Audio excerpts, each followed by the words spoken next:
Welcome to social post. నేను Nihal. So ఈరోజు మన దగ్గర మహా క్యాపిటల్ ఫౌండర్ విజయ్ కర్ణం గారు ఉన్నారు. సార్తో మనం మాట్లాడదాం. Hello sir, welcome to social post. Hello అండి, థ్యాంక్ యూ. ఎస్ సార్, ఇప్పుడు మన ఇండియన్ గవర్నమెంటే మనకి ఇండైరెక్ట్గా ఏమైనా హింట్ ఇస్తుందా, గోల్డ్ ప్రైస్ పెరగబోతుంది, ఇప్పటి నుంచి మీరు ఇన్వెస్ట్మెంట్ చేయమని చెప్పేసి? అది ఆర్నమెంట్ అయినా కానీ ఇతర ఏ డిజిటల్ గోల్డ్ అయినా కానీ.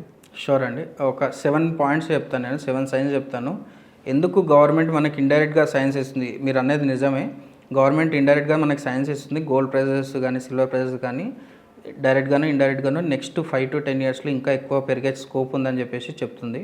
దానికి గల మెయిన్ రీజన్ అంటే 7 పాయింట్స్లో ఫస్ట్ రీజన్ ఏంటి అంటే, మన పెన్షన్ ఫండ్స్ ఉంటాయి కదా, మనం ఎన్పిఎస్లో ఇన్వెస్ట్ చేయడం కానీ సెంట్రల్ గవర్నమెంట్ కానీ స్టేట్ గవర్నమెంట్ కానీ ఏదైతే ఉన్నాయో ఆ పెన్షన్ ఫండ్స్ ఉన్నాయి కదా, ఆ పెన్షన్ ఫండ్స్ యొక్క amount government and gold and silver ఈటీఎఫ్స్లో ఇన్వెస్ట్ చేయడానికి గవర్నమెంట్ అప్రూవల్ ఇచ్చేసింది. సో ఇది చాలా చిన్న రిఫార్మ్గా అందరూ చూస్తున్నారు. కాకపోతే ఎవరైతే ఇండస్ట్రీ పెన్షన్ ఫండ్స్ కానీ ఆ సైజ్ గురించి తెలిసిన వాళ్ళైతే చాలా పెద్ద రిఫార్మ్ ఇది. ఎందుకంటే ఇప్పటి వరకు మనకున్న పెన్షన్ ఫండ్స్ ఈసీజీలోనే ఇన్వెస్ట్ చేసేది. ఈ అంటే ఈక్విటీ, అండ్ సి అంటే కార్పొరేట్ డెట్, అండ్ జీ అంటే గవర్నమెంట్ బాండ్స్. ఈసీజీ వీటిలోనే ఇన్వెస్ట్మెంట్ చేసేది. కాకపోతే దీంట్లో అడిషనల్గా ఇప్పుడు కొత్త సి యాడ్ అయ్యే ఛాన్స్ ఉంది. ఇది ఏంటి అంటే కమోడిటీస్, దాంట్లో precious metals, only gold and silver. ఎందుకు అంటే ఇంతవరకు మనకున్న ఈక్విటీ మార్కెట్స్లోనే గవర్నమెంట్ ఎంకరేజ్ చేస్తుండే, కానీ ఇప్పుడు గోల్డ్ అండ్ సిల్వర్లో కూడా వాళ్ళు దీన్ని యాక్సెప్ట్ చేయడం ద్వారా ఏమవుతుందంటే, మనకి జనరల్గా ఉన్న గోల్డ్ అండ్ సిల్వర్ డిమాండే కాకుండా ఈటీఎఫ్స్లో కూడా గోల్డ్ అండ్ సిల్వర్ డిమాండ్ పెరిగే స్కోప్ చాలా ఎక్కువగా ఉంటుంది. అండ్ ఇంకొక మేజర్ పాయింట్ ఏంటి అంటే, సెకండ్ మేజర్ సైన్ ఏంటి అంటే, ఈ పెన్షన్ ఫండ్స్ యొక్క సైజ్ వచ్చేసి 16 లక్షల కోట్లు. ఓకే, 16 లక్షల కోట్లు మన ఇండియాలో. సో ఇంకొక beauty of this pension funds ఏంటంటే, ఎవ్రీ మంత్ ఈ పెన్షన్ ఫండ్ పెరుగుతూనే ఉంటుందని తగ్గదు. అండ్ సేమ్ ఇదే ఈ పెన్షన్ ఫండ్ ఏదైతే అమౌంట్ ఉందో, ఈ పెరిగే ఫండ్, ఇది పెరిగేది తగ్గేది కాదు కదా, ఈ ఫండ్ గ్రాడ్యువల్గా ఈ గోల్డ్ అండ్ సిల్వర్ ఈటీఎఫ్స్లో కూడా డైవర్ట్ అవుతూ ఉంటుంది. అండ్ బిగినింగ్ చాలా చిన్న అమౌంట్తోనే వీళ్ళు రెస్ట్రిక్షన్స్తో స్టార్ట్ చేశారు. కాకపోతే హిస్టరీలో కానీ వేరే కంట్రీస్తో మనం కంపేర్ చేసి చూసుకుంటే ఈ చిన్న రిస్ట్రిక్షన్ ఏదైతుందో గ్రాడ్యువల్గా పెరుగుతుంది. And down the line next 2 years కానీ 5 years కానీ ఈ రిస్ట్రిక్షన్స్ అన్నీ తీసేసి ఇంకా ఎక్కువ ఇన్వెస్ట్మెంట్ జరగడం జరుగుతుంది. అండ్ జస్ట్ అజ్యూమ్ చేసుకోండి, ఒక 5% 10% of this 16 lakh crore gold and silver ఈటీఎఫ్స్లో ఇన్వెస్ట్మెంట్ జరిగితే, గోల్డ్ ప్రైజెస్ కానీ సిల్వర్ ప్రైజెస్ యొక్క ఇన్వెస్ట్మెంట్స్ ఏ రేంజ్లో బుల్ రన్కి వెళ్తాయో మనం ఇమాజిన్ చేసుకోవచ్చు. And third most important point ఏంటంటే, గవర్నమెంట్ యొక్క మెయిన్ మైండ్ సెట్ ఏదైతే సైకాలజీ టువర్డ్స్ గోల్డ్ ఉందో అది కంప్లీట్గా చేంజ్ అవుతుంది. ఇప్పటి వరకు గోల్డ్ని రిటైల్ ఇన్వెస్టర్స్ అంటే ఇండియన్స్ కొంటుంటే గవర్నమెంట్ ఎప్పుడూ ఎంకరేజ్ చేయలేదన్నమాట, డిస్కరేజ్ చేస్తుండే. అంటే in the forms of taxes, capital gain tax కానీ ఇంపోర్ట్ డ్యూటీస్ కానీ ఇప్పుడు ఫర్ ద ఫస్ట్ టైం ఏం చేస్తుందంటే, గవర్నమెంట్ ఈ పెన్షన్స్ ఫండ్స్ ఇన్వెస్ట్ చేయడం ద్వారా ఏమవుతుందంటే, ఈ బయట నుంచి తీసుకొచ్చే గోల్డ్ కూడా ఎక్కువగా అంటే ఈ ట్యాక్స్ రిస్ట్రిక్షన్స్ కూడా తగ్గించే అవకాశం కూడా ఉందన్నమాట. సో దాని ద్వారా ఓవరాల్గా యాజ్ ఎ కంట్రీగా మన గోల్డ్ రిజర్వ్స్ కూడా ఇంకా పెరుగుతాయి. సో ఆటోమేటిక్గా డిమాండ్ పెరుగుతుంది, డిమాండ్ పెరగడం పాటు ప్రైస్ కూడా పెరుగుతుంది. అంటే ఇప్పుడు గోల్డ్ అండ్ సిల్వర్ రెండు పెరుగుతాయని మీరు చెప్పారు. అంటే ఇప్పుడు గోల్డ్ అయితే గ్రాడ్యువల్గా కన్సాలిడేషన్ అయ్యి గ్రాడ్యువల్గా పెరుగుతుంది. అండ్ వేరే సిల్వర్కి ఏదైనా ఆల్టర్నేట్ ఏమైనా కనిపిస్తే, ఇండస్ట్రియల్ మెటీరియల్ అది ఆల్టర్నేట్ ఏమైనా ఉంటే మళ్ళీ సిల్వర్ కూడా మరి అదే 50-70% వరకు డౌన్ అయ్యే ఛాన్సెస్ కూడా ఉండొచ్చు. సిల్వర్లో డెఫినెట్గా వాలటిలిటీ అనేది ఖచ్చితంగా ఉంటుంది. ఇప్పుడు ఈ 1 year కానీ లాస్ట్ 5 years చెప్పడమే కాదు, లాస్ట్ 50 years నుంచి కూడా సిల్వర్లో ఈ వాలటిలిటీ అనేది ఉంది. చాలామంది సిల్వర్కి ఆల్టర్నేటివ్ కాపర్ అని కూడా చెప్తున్నారు. కాకపోతే కాపర్లో ఇన్వెస్ట్మెంట్స్ ఇది టూ ఎర్లీ టు ప్రిడిక్ట్ అనమాట. చాలామంది సిల్వర్ అంటే నెక్స్ట్ గోల్డ్ అయ్యేది కాపర్ ఇన్వెస్ట్మెంట్ అని చెప్తున్నారు కమోడిటీస్లో.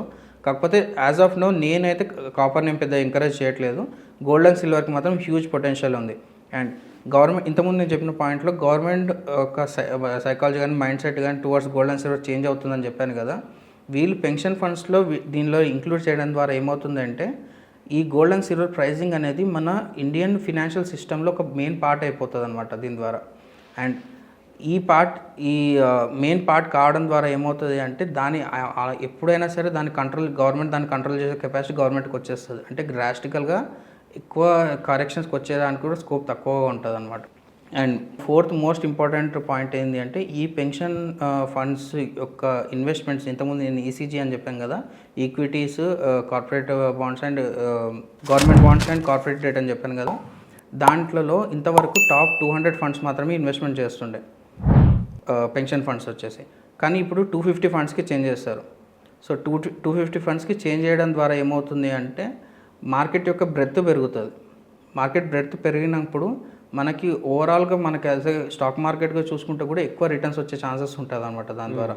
ఎందుకంటే ఇక్కడ నుంచి క్యాపిటల్ ఇన్ఫ్లో అనేది స్టార్ట్ అవుతుంది కాబట్టి ఓవరాల్గా మార్కెట్ క్యాపిటలైజేషన్ కానీ మొత్తం ఓవరాల్గా వాల్యుయేషన్స్ కూడా పెరిగే ఛాన్సెస్ ఉంటుంది అనమాట. అండ్ ఫిఫ్త్ మేజర్ పాయింట్ ఏంటంటే ఇప్పుడు గోల్డ్ అండ్ సిల్వర్ రిలేటెడ్గా మనం చూసుకుంటే సిల్వర్ ఈటీఎఫ్స్లో మేజర్ కరెక్షన్ అంటే మేజర్ పారామీటర్ ఒకటి మనం కన్సిడర్ చేసి చూస్తే అక్టోబర్లో చాలామంది ప్రీమియమ్స్ పెట్టి సిల్వర్ ఈటీఎఫ్స్ కొన్నారు. అవును, silver ETFs with in a days 6%, 7%, 8% కూడా మనము ప్రైస్ హైక్ చూసాం. అండ్ ఫిజికల్ సిల్వర్లు కూడా 15,000, 20,000 ఎక్కువ పెట్టుకున్నారు. దాని తర్వాత మళ్ళీ కరెక్షన్ వచ్చింది. కరెక్షన్ రావడంతో భయంతో ఇప్పుడు ఎవరు సిల్వర్ ఈటీఎఫ్స్లో ఇన్వెస్ట్ చేయట్లేదు. సిల్వర్ ఈటీఎఫ్స్లో ఇన్వెస్ట్ చేయకపోయినా సరే సిల్వర్ ఈటీఎఫ్స్ యొక్క ప్రైజెస్ పెరుగుతున్నాయి. సో ఇది ఏ పారామీటర్ కింద కన్సిడర్ చేసినా ఇది క్లియర్లీ ఒక బుల్స్ అని అనమాట. సిల్వర్ ఈటీఎఫ్స్కి డౌన్ ద లైన్ డెఫినెట్గా విత్ ఇన్ 6 months హెవీగా బుల్ రన్ వచ్చే స్కోప్ ఉంది అన్నట్లు ఈ పారామీటర్ చెప్తుంది అనమాట. ఎప్పుడు డిమాండ్ లేకపోయినా సరే ప్రైజెస్ పెరుగుతున్నప్పుడు. డిమాండ్ ఎప్పుడు క్యాచప్ అవుతుంది అంటే ర్యాలీ అయిపోయినాక డిమాండ్ క్యాచప్ అవుతుంది. అవును, ఈ సైకలాజికల్ ఫ్యాక్టర్ ఇప్పుడే కాదు, మనం ప్రతి దాంట్లో మనం చూడవచ్చు. ఎప్పుడైనా సరే రియల్ ఎస్టేట్ భూమి అయిపోయినాక రెగ్యులర్ జనాలు దాంట్లోకి ఎంటర్ అవుతారు. అవును, గోల్డ్ రిటర్న్స్లో కూడా అంతే. గోల్డ్ ప్రైస్ ఆల్ టైమ్ హైస్కి రీచ్ అయిన తర్వాత జనరల్ పబ్లిక్ ఎంటర్ అవుతారు. సేమ్ సిల్వర్ ఈటీఎఫ్స్లో కూడా అంతే. ఇప్పుడు డిమాండ్ లేదు కానీ ప్రైస్ పెరుగుతుంది కదా, డిమాండ్ వచ్చేసరికి ప్రైస్ కన్సల్టేషన్లోకి వెళ్ళిపోతుంది. అట్లా అందుకే మనం ఎప్పుడైనా సరే ఫోమోలో ఉండొద్దు, ఫియర్ ఆఫ్ మిస్సింగ్ అవుట్ దానిలో ఉండొద్దు. ఎప్పుడైనా సరే మనం లాజికల్గా ఆలోచన చేసుకోవాలి, టెక్నికల్గా మనం ఇన్వెస్ట్మెంట్స్ చేసుకోవాలి. ఎమోషన్స్కి అందుకే చాలా దూరంగా ఉండాలి. Okay. And major comparison gold and సిల్వర్లో మనం చూసుకుంటే మేజర్ సైన్ మనం చూసుకుంటే గోల్డ్ చాలా స్టేబుల్గా ఉంటుంది అండ్ గ్రోత్ కూడా చాలా స్టేబుల్గానే ఉంటుంది కంపారేటివ్ టు సిల్వర్. కానీ సిల్వర్లో హైలీ వాల్టిలిటీ ఉంటుంది. ఇంతకుముందు మనం మాట్లాడుకున్నట్టుగా within a year 5 times పెరుగుతుంది, లేకపోతే ఇట్లా 50%, 70% ఇస్తుంది.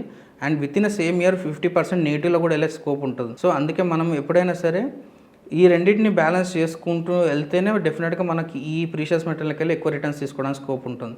హెవీగా ఇన్వెస్ట్మెంట్ అంటే ఒక అతను కాల్ చేసా మీరు అన్నారు అని చెప్పేసి మేము ఎక్కువ ఇన్వెస్ట్మెంట్ చేద్దామని ప్లాన్ చేస్తున్నామంటే నేను మొత్తం ఇన్వెస్ట్మెంట్ మీ దగ్గర ఉన్న అమౌంట్ మొత్తం ఇన్వెస్ట్మెంట్ చేయమని నేను ఎప్పుడు చెప్పలేదు, చెప్పను కూడా. మీ పోర్ట్ఫోలియోలో అంటే మీకున్న మొత్తం ఆస్తులలో 5 to 10% మాత్రమే ఉండాలి ఏ ప్రీషియస్ మెటల్ అయినా సరే. అంతకన్నా ఎక్కువ అంటే మీరు రిస్క్ ఎక్కువ తీసుకుంటున్నట్లే. అప్పుడు మీరు రిస్క్ ఎక్కువ తీసుకున్నప్పుడు మీకు లిక్విడిటీ అంటే మీ క్యాష్ చేతులకు అవసరం ఉన్నప్పుడు డెఫినెట్గా మీరు నెగిటివ్ రిటర్న్స్లోనే క్లోజ్ చేసుకుంటారు. అవును. సో ఈ పారామీటర్స్ డెఫినెట్గా మనం చూసుకోవాలి. అండ్ గోల్డ్ కొనమని గవర్నమెంట్ చెప్పడానికి ఇంకో మేజర్ సైన్ ఏంటంటే జియోపొలిటికల్ సిచ్యువేషన్స్ మనం చూసుకుంటే యూఎస్లో కూడా యూఎస్ ట్రెజరీస్ అన్ని ఖాళీ చేసుకొని వాళ్ళు యూఎస్ గోల్డ్ రిజర్వ్స్ ఎక్కువ పెంచుకుంటున్నారు. అండ్ మనం వేరే న్యూస్ క్లియర్గా చూసుకుంటే బ్రిక్స్ నేషన్స్ కూడా వాళ్ళకి ఓన్ కరెన్సీ చేసుకోవడం, అంటే మన ఇండియా వీళ్ళందరూ కలిసి కూడా ఓన్ కరెన్సీ చేసుకోవడం, లేదు అంటే డాలర్ని తీసేసి గోల్డ్ యాజ్ మెయిన్ స్టాండర్డ్గా మళ్ళీ తీసుకురావడం. ఈ న్యూస్ స్పెక్యులేషన్లోనే గోల్డ్ ప్రైస్ ఈజీగా పెరిగిపోతుంది అనమాట. And one more major thing ఏంటి అంటే ఈ అంత ప్రాసెస్లో మన గోల్డ్ ఈటీఎఫ్స్ ఇన్వెస్ట్మెంట్స్ లాస్ట్ 10 yearsలో అంటే 2003-08 ఆ టైంలో గోల్డ్ ఈటీఎఫ్స్ యొక్క ఏయుఎం వచ్చేసి 25,000 crores ఉండే. కాకపోతే ఇప్పుడు మన gold ETFs investments almost 1 lakh crores cross అయింది. ఓకే. సో అంటే గోల్డ్ ఈటీఎఫ్స్ యాజ్ అన్ ఇన్వెస్ట్మెంట్గా ఇండియన్ ఇన్వెస్టర్స్ యాక్సెప్ట్ చేసేసారు. అండ్ కొత్తగా వచ్చిన గోల్డ్ ఈటీఎఫ్స్ కానీ silver ETFs investors almost 95 lakhs ఉన్నారనమాట. సో ఎవరైతే ఇప్పటివరకు ఇన్వెస్ట్మెంట్ చేయలేదో గోల్డ్ ఈటీఎఫ్స్లో కానీ సిల్వర్ ఈటీఎఫ్స్లో డెఫినెట్గా 5 to 10% మాత్రమే ఇన్వెస్ట్మెంట్ చేయండి. అంతకన్నా ఎక్కువ ఇన్వెస్ట్మెంట్ చేయడం అయితే కరెక్ట్ కాదు. Okay. So thank you sir, మా వచ్చినందుకు. Thank you.